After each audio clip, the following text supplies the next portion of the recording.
Viúva Negra, Soldado Invernal, Guardião Vermelho, Agente Americano, Fantasma, Soprano e Sentinela.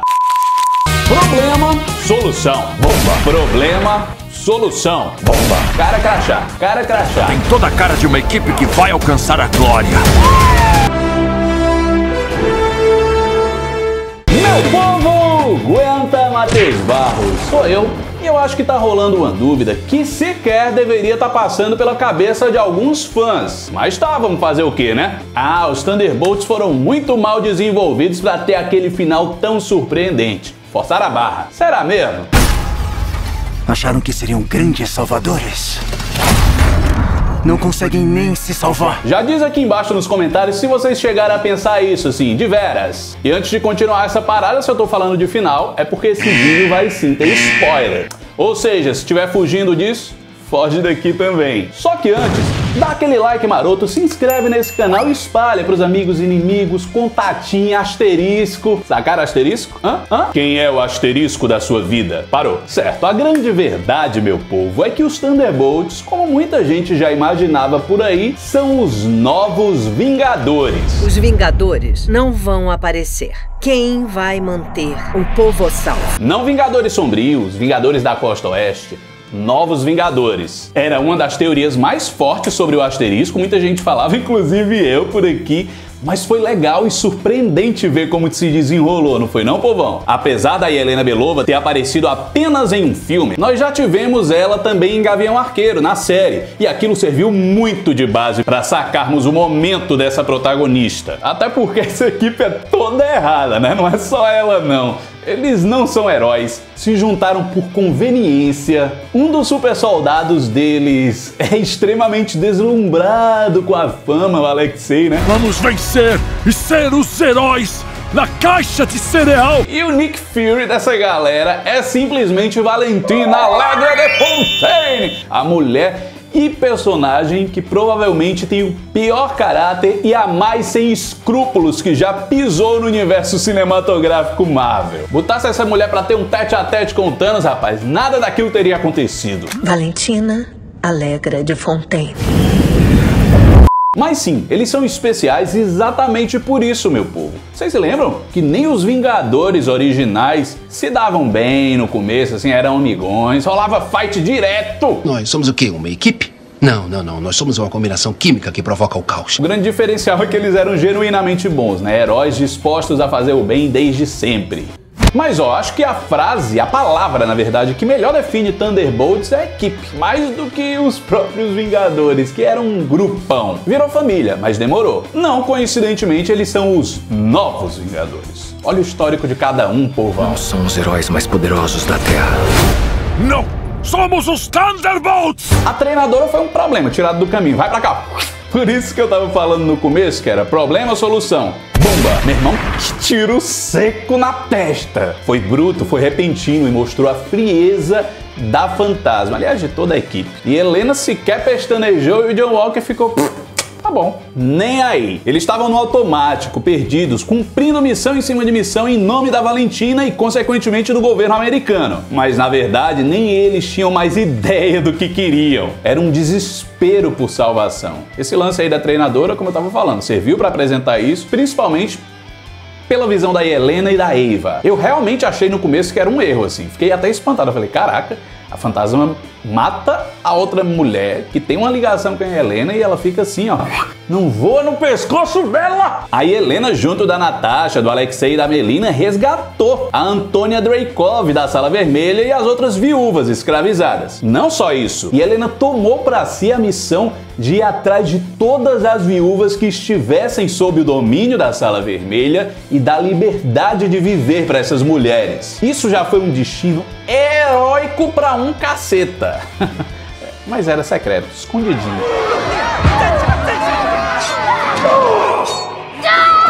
Quando essa missão acabou, qual era o propósito da Helena? Me diz aí.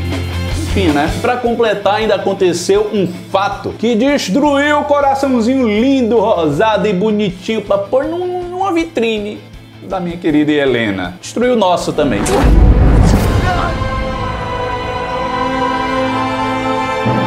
Com o resgate das viúvas concluído e a irmã morta, alguém treinada como assassina, torturada para tal, só poderia apelar realmente para o que ela foi ensinada a fazer: mais violência. Tem alguma coisa errada. Valentina atiçou isso, não é não? Fez ela perseguir um vingador sob o falso objetivo de vingar a Natasha. E o Clint até se deixaria morrer em nome da Natasha, faria na hora. Mas ele sabe, o Gavião Arqueiro tem total consciência que fez o que pôde pela amiga. Eu amava tanto ela. Eu também. De brinde dessa empreitada da Yelena, ganhamos ótimas interações da nossa nova Viúva Negra com a Gavião Arqueira Kate Bishop. Até covardia. Hailee Steinfeld. E minha esposa Florence Pugh na mesma cena, interagindo. Meu Disney Plus travou, pra vocês terem ideia. É verdade esse bilhete. O lance é que a mulher tava desolada e ela ocupou a cabecinha com trabalho. O trabalho dela é matar. Até pode parecer bobo, povão, mas se a gente for percebendo bem nas outras aparições dela, que não são obrigatórias para assistir Thunderbolts, já saibam disso, não é, mas é legal a gente analisar, a Yelena já era carente. Ela queria um abraço verdadeiro, ela queria honrar a irmã, ela queria ser heroína, ela queria fazer o bem com um pai amoroso e com amigos por perto. Isso foi evidenciado em Viúva Negra. Real oficial no filme. Não era real. Quem liga? Não fala isso. Por favor, não fala isso. Foi real. Foi real pra mim. E Helena Belova, mais do que quase todo herói que a gente viu até agora, é uma pessoa boa, genuinamente. Já adulta, mesmo tendo descoberto que os pais viraram pais dela e da irmã por conta de uma missão, mesmo assim, ela tentou manter aquela família. Ela queria e lembrava daquilo com um carinho que a Natasha tentou apagar. No caso do Guardião Vermelho, também já dava pra ver o quanto ela gostava daquele pai, o quanto amava. Eu era a tarefa, a função que você não queria ter. Pra mim, você era tudo. Ele não podia ter deixado ela. Vacilou demais. E Helena foi completamente ali para as sombras, e esse é um caminho que muitas vezes é sem volta, né? Wanda que o diga!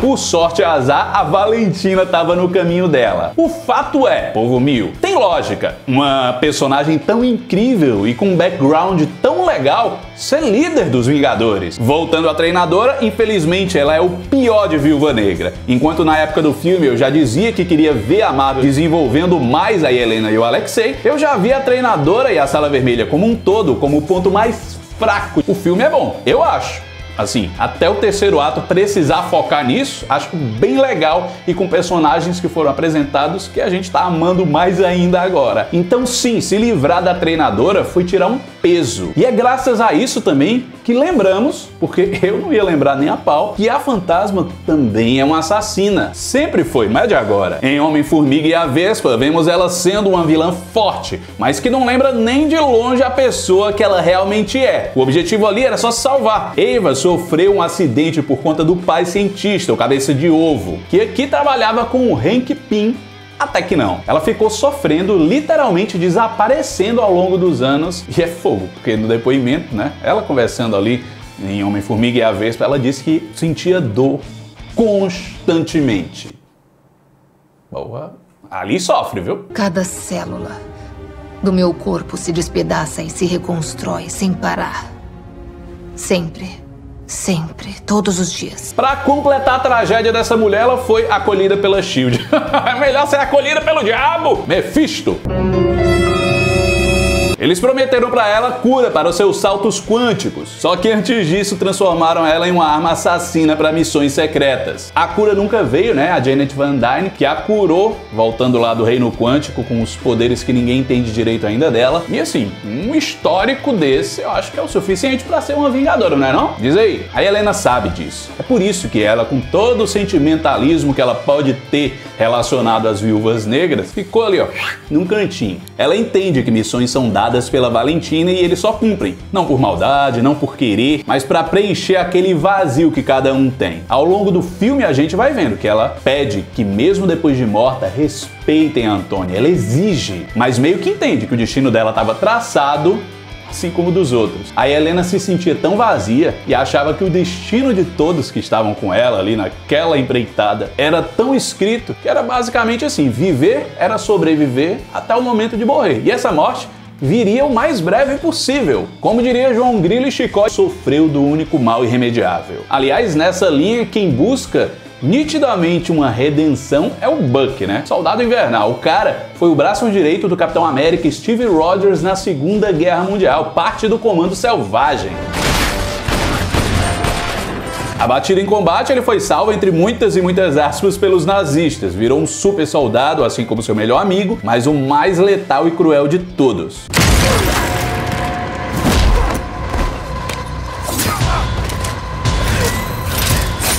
Controlado pela Hydra, ele matou centenas, destruiu nações e até os pais do Homem de Ferro.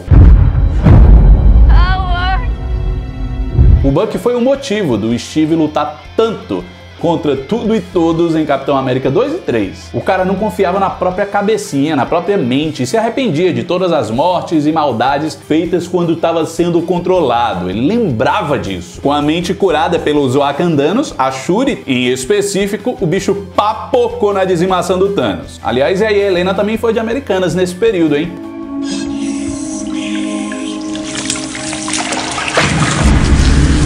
Buck retorna, perde o melhor amigo e fica preso aos arrependimentos e também à justiça dos homens. Fazendo terapia, tentando ser melhor para acalmar o coração dos seus pecados, o Buck ter virado um político é genial, ao meu ver. Mesmo com todas as guerras travadas, tendo lutado ao lado do bem, nada mudava na cabeça e no coração daquele cara. Ele sempre achava que tinha uma dívida com o mundo. Lutar de outra forma podia ser uma solução. Não deu tão certo na política? Ok, mas estava nítido o que o antigo Soldado Invernal tentava fazer: ajudar as pessoas. Tanto é que ele conseguiu ajudar da forma dele e desmascarar um pouco a Valentina com a ajuda da Mel, que era assistente dela, algo que ninguém esperava. Os Vingadores se foram.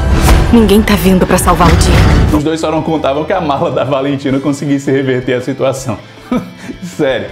Que personagem sensacional. A Julia Louis-Dreyfus fez muito bem esse papel. Ao longo do tempo já dava pra ver, né? Quando ela aparecia num pós-créditos, numa participaçãozinha, a gente via que a mulher se garantia. Pode botar a Mel também como parte dos Thunderbolts. Vocês sabem, né? Que nos quadrinhos ela é membro importante dessa equipe. Melissa Rowan Gold, vulgo Soprano. A Mel teve uma participação bem legal e carismática no filme. Custa nada darem uns poderizinhos de grito pra ela, fazerem ela um agente especial. Que é basicamente o que a Soprano é nos quadrinhos, né? Ex-vilã, que gosta tanto quando se torna heroína, que até ajuda a derrubar o líder vilanesco dos Thunderbolts nos quadrinhos, o Barão Zemo. Zemo tem que aparecer, hein? O último paradeiro dele que a gente se lembra é que ele foi preso pelas Dora Milaje. Vamos levá-lo para a balsa, onde ele passará o resto dos dias. O curioso da Soprano é que parte da história dela nos quadrinhos foi passada para Helena aqui nos filmes. Essa questão de querer se redimir e ao mesmo tempo querer muito ser heroína. No caso do Buck, o melhor mesmo pra mim é que em Thunderbolts realmente lembraram do que ele é. Um super soldado com um tremendo de um braço de vibrânio. O cara é extremamente pica das galáxias. Em Vingadores, Guerra Infinita e Ultimato transformaram ele no carinha com a metralhadora. Não que eu não gosto dos filmes, mas quem gosta daquele Buck... só o Rocket Raccoon. Quanto pelo braço?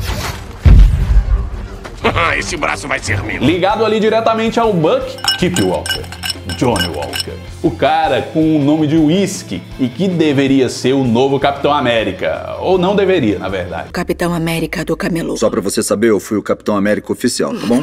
É, por 2 segundos. Achei incrível a mudança de personalidade, a nova persona dele como agente americano. Ele se mostrava arrogante, superior aos que faziam o mesmo trabalho que ele. Lógico que aquele ar superior era fingimento, né? Pra se sentir melhor, fingir. O cara era um militar condecorado, cheio de traumas de guerra, que não conseguia mais se relacionar com a própria mulher ou se apegar ao filhinho que ele amava. Ainda sem soro, virou o Capitão América e viu o melhor amigo ser morto pelos apátridas. Pobre Battlestar.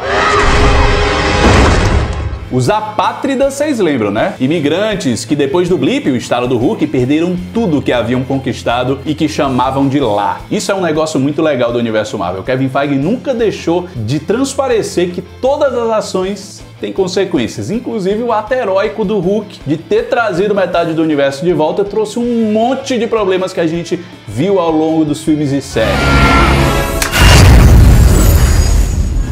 O lance é que o Walker ficou doidão depois dessa morte, tomou o soro, piorou a cabeça, foi desacreditado e assim como com a Helena, a Valentina se aproveitou dessa fragilidade para ganhar um super soldado para sua equipe ilegal. Um agente americano. Que ótimo. Celular ligado. Não melhorou em nada a vida dele, né? Militar respeitado, Capitão América, perde o cargo, expulso do exército, vira agente secreto, assassino, cai em deprê, esposo deixa, até com o bebê, vai embora. Leva o bichinho, tchau. O caso foi tão sério e brabo que deixou nas entrelinhas nesse filme que o Walker tentou se matar, né? Pesado, terrível. Mas e aí, isso é pouco desenvolvido pra vocês? Não é o suficiente pra ser um vingador? Para! Sou eu, John! Para! Onde você tava? Onde você tava? O terceiro super soldado é o Alexei, Guardião Vermelho, David Harbour, incrível no papel, um palhação tio do churrasco super forte que adora ser pai, mas não sabe fazer isso. Quem é o Papai Noel? O Guardião Vermelho. O quê? Usado de cobaia pela União Soviética, seguiu cegamente as ordens que davam em nome do seu país, mas em algum momento foi descartado, porque aquilo não era legal publicamente. O patriota mais lascado foi preso, resgatado pelas filhas e acabou virando Uber. Uber podia me patrocinar, né? Pra eu dar uma de Alexei. Oxe, escreve aqui embaixo, e o Play no Uber? Vai me dar um pouquinho mais de engajamento e ainda pode ser que eu seja notado, papai. Alexei sempre se comparou ao que o Capitão América se tornou. Ele teve atenção no passado, foi visto como herói e perdeu tudo isso. Algo que o destruiu. Ser desvalorizado dessa forma é osso. Ele tenta vencer essa tristeza, né? Se mostra otimista, alto astral e serve demais como diversão pra gente e alívio cômico do roteiro. Fora a ligação que ele tem com a nossa antiga Viúva Negra, a Natasha Romanoff, e com a atual Viúva Negra, a Helena Belova. Que tipo de super soro te deram? Sei lá, o padrão. Da Hydra. Da Hydra? Ah, que chique. Finalizando os personagens que compõem os Thunderbolts, temos o temível Sentinela. Guardadíssimo esse personagem, mas tão difícil de adaptar que eu considero quase um milagre essa coisa linda que fizeram. Por que um deus receberia ordens de qualquer pessoa? Nos quadrinhos ele não é assim tão profundo, sua origem, os poderes é até boba, batida demais. Mas ele é poderoso. E o pior, não vejo muito sentido em alguém ficar tão poderoso com histórias tão bobas como essa. Eu não gosto. Nem nos quadrinhos, e aqui trouxeram isso, mas aqui conseguiram deixar bom. Como é que pode? Uma história besta. Você é a experiência de laboratório e o único sobrevivente daquilo tudo ali. Só que ganhar o poder de 1 milhão de sóis explodindo... Meu Deus... Não gosto, mas aqui gosto. Não mudaram isso, mantiveram a fórmula básica de poder. Só que bom, Leo Spielman foi genial na atuação. O Bob abobado e um sentinela impiedoso são vistos até no olhar do cara. Quando vira vácuo, nem tanto, né? Porque sombra. Mas sério, retratar essa instabilidade mental, essa dupla personalidade, essa questão, esse quebra-cabeças de sentimentos que é o Sentinela, é tarefa dificílima. E o cara foi lá e deu o nome, não foi não? Invencível. Mais forte que todos os Vingadores combinados em um, que logo será conhecido como o herói mais poderoso da Terra. Percebam como temas já tocados no universo Marvel podem ser diferentes. Em Cavaleiro da Lua, vimos uma outra versão de alguém com personalidades e problemas mentais. O luto já foi tratado pelo Gavião Arqueiro virando Ronin, pela Wanda se descontrolando com seus poderes em WandaVision e em Doutor Estranho no Multiverso da Loucura, dentre tantas outras questões. Mas aqui tudo é diferente, aqui tudo é tratado de uma outra forma, e é assim que se tornam as coisas legais. O tema não precisa ser sempre novo, a forma de fazer sim. Sentinela é intenso, profundo, assustador e dá pena, tudo junto. Desenvolveram muito bem um vilão, que no final é herói, do mesmo jeito que todo o grupo é. Até a Mel passa por esse ciclo vilã-heroína. A Torre de Vigilância, marca registrada do personagem também, a Torre do Sentinela, né? Acabou sendo adaptada como referência às HQs e de forma muito legal para o CM. A gente já estava ouvindo essa história da Torre do Tony Stark ter sido vendida dentro do universo Marvel desde 2017, em Homem-Aranha de Volta ao Lar. Tá de mudança? Quem vai se mudar? Não acompanha as notícias?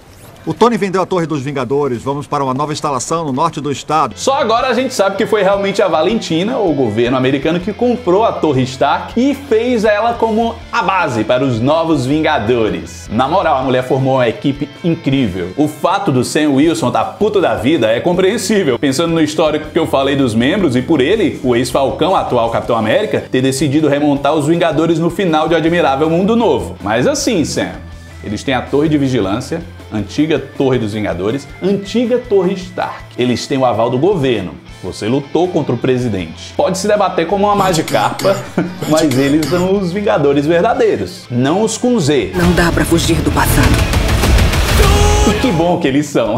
Mas eu acho que no fim o Sam vai ganhar a parada. Não dá pra competir com o Capitão América querendo fazer um grupo de Vingadores, né? Nas HQs, os Vingadores da Costa Oeste surgem exatamente disso. Muita gente na equipe, então vamos começar a dividir esse bagulho. Equipes que cuidem de áreas específicas seria legal a começar a ser feito nos filmes também. E se tirarem a Valentina por algum motivo do cargo de Nika Fúria, eu acho que vão colocar esses Vingadores da Costa Oeste ou algo do tipo com uma supervisão de um herói mesmo, assim, de alguém que o Sam fale, esse aqui eu confio, ele vai olhar por vocês. Seria coerente. Ninguém melhor pra isso que Gavi God. Gavi é um arqueiro, Clint é acostumado a lidar com vilões, é da equipe original, já foi assassino como Ronin, é arrependido dos seus crimes, amava de paixão a Natasha, o que é bom que cria o vínculo direto com a Helena. E vejam só também a referência, ele foi o líder dos Vingadores da Costa Oeste nos quadrinhos. É ele. Tá lindo esse cenário que foi criado, muito legal e não dá muito pra imaginar o futuro, né? O que é melhor ainda. Aliás, eu imagino o quarteto, que é o lógico. Vamos encarar isso juntos. Nós lutaremos juntos. Como uma família.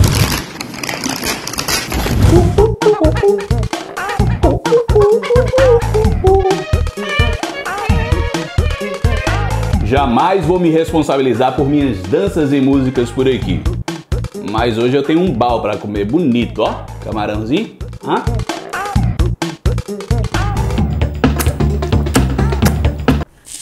Quase derrubei um camarão. Comida oriental, daquela de melar os beijos e a barba. Bom, quem tá aqui comigo hoje nesse vídeo de Thunderbolts é o pessoal do Baobal, um local que eu acho que vende bal, né? É muito legal ver esse tipo de coisa aqui em Fortaleza, porque alguns anos atrás a gente não veria. Ah, mas você tem alergia a camarão, não gosta de camarão? Tem um monte de sabor de bal. Tem o de pernil, de frango, de peixe, camarão empanado também. Tem até o que não tem carne, que tem cogumelo, e tem o sunomono, que é muito bom também. Mas eu vou aqui, ó, finalizando. E aí vocês já sabem, né? Vocês se inscrevem no canal, dá like no vídeo e apoia quem apoia a cultura pop. Apoia a galera do Bal. De resto já sabe, né? Aguarda o próximo vídeo que tem mais. Nesse caso aqui, foi mais um pra conta.